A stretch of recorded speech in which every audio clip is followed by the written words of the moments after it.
السلام عليكم ورحمة الله وبركاته. من الأسئلة اللي بتتسأل كتير، نعمل إيه مع الناس اللي مهما أحسنت ليها بترد الإحسان بالإساءة؟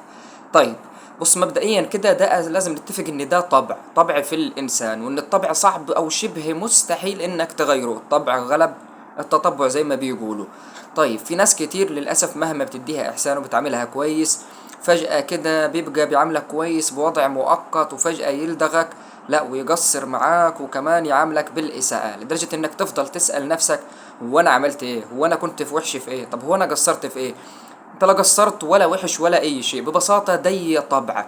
في حكمة جميلة جدا بتقول: إطعام الأفعى العسل لن يغير من طبيعتها المسمومة. ده طبع، هو طبعه كده. لو أعطيت من الحب أطنانا ومن الود أطنانا، لا برضه هيتقابل بالإساءة، لأن ده ببساطة زي ما قلت لك أصبح طبع.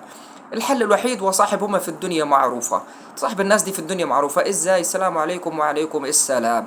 تبقى المعاملة سطحية جدا. لكن انك تقرب من انسان سيء وتقول انا هغيره وانا مش عارف ايه، لا ده يا مولانا يعتبر شبه مستحيل. الطبع غلب التطبع، والشخص السيء يجب ان احنا نتجنبه قدر المستطاع. تكون المعاملة معاه سطحية، لا نتعمق معاه ولا ندخل معاه ولا تضيع طاقتك مع حد اساسا بيستنفذ طاقتك. ببساطة جدا، المكان اللي بيتعبك ما تقعدش فيه وتقول هغير فيه.